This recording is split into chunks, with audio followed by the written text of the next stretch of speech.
Hello అండి, welcome to our channel. ఈరోజు మీకు ఎంతో రుచికరమైన బెండకాయ ఫ్రై ఎలా తయారు చేయాలో చూపిస్తానండి. సరేనా?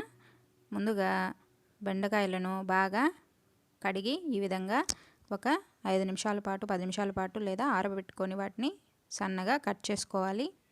తర్వాత బాండలు పెట్టి దాంట్లో 4 టేబుల్ స్పూన్ల ఆయిల్ వేసుకోండి.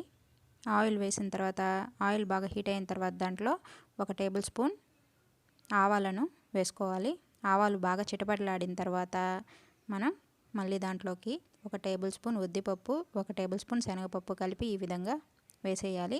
తర్వాత దాంట్లో ఒక 6 లేదా 7 తెల్లగడ్డపాయలను పొట్టు తీసి ఈ విధంగా దంచి వేసుకోండి. వేసిన తర్వాత మనం ముందుగా ఇదో చూసారా, ఈ విధంగా బెండకాయ ముక్కలను ఈ విధంగా సన్నగా కట్ చేసి పెట్టుకొని ఆ ఆయిల్లో వేసేయాలన్నమాట. ఇలాగా ఆ ముక్కలన్నిటిని తీసి ఆ బాండల్లో వేసేయాలి. వేసేసి ఒకసారి బాగా గంటె తీసుకొని బాగా మనం కలుపుకోవాలి. ఆయిల్లో బాగా కలిసేటట్టు మిక్స్ చేసేటట్లు ఈ విధంగా బాగా కలుపుకోవాలి. మీడియం ఫ్లేమ్లో పెట్టి చేసుకోండి, లేదా అడుగంటేస్తుంది అన్నమాట. తర్వాత ఒకసారి బాగా కలుపుకున్న తర్వాత దాంట్లో 1 టేబుల్ స్పూన్ సాల్ట్ వేసుకోండి. తర్వాత సాల్ట్ వేసిన తర్వాత మళ్ళీ దాంట్లో 1 టేబుల్ స్పూన్ పసుపు వేసుకోవాలి.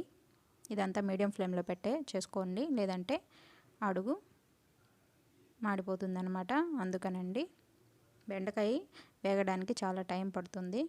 అందుకని మీడియం ఫ్లేమ్లో పెట్టి చూసారా, ఈ విధంగా పసుపు సాల్ట్ వేసిన తర్వాత ఈ విధంగా మీడియం ఫ్లేమ్లో పెట్టి అప్పుడప్పుడు ఈ విధంగా కలుపుతూ ఉండండి. చూసారా, ఈ విధంగా 5 నిమిషాలకు ఒకసారి మీడియం ఫ్లేమ్లో పెట్టి కలుపుకుంటూ ఉండండి. బెండకాయ వేగడానికి చాలా టైం పడుతుందండి. హైలో పెట్టారంటే మాడిపోతుంది. మీడియం ఫ్లేమ్లో పెట్టి చేసుకుంటేనే మనకి చాలా టేస్ట్గా వస్తుంది, మాడకుండా. చూసారా, ఒక 10 నిమిషాల తర్వాత బెండకాయ క్వాంటిటీ కూడా తగ్గి ఈ విధంగా బాగా వాడింది.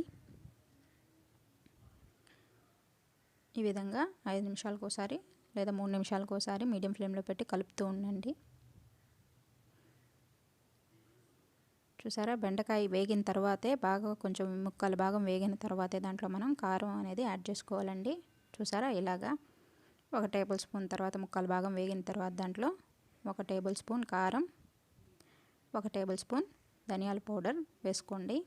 వేసుకొని మళ్ళీ దాన్ని బాగా కలపండి. ఈ విధంగా మళ్ళీ చెప్తున్నాను, మీడియం ఫ్లేమ్లో పెట్టే చేసుకోవాలన్నమాట. ఇలాగా బాగా కలిపిన తర్వాత మళ్ళీ దాన్ని ఒక 5 నిమిషాల పాటు బాగా వేగనివ్వండి. మీడియం ఫ్లేమ్లో పెట్టే వేయించుకోండి.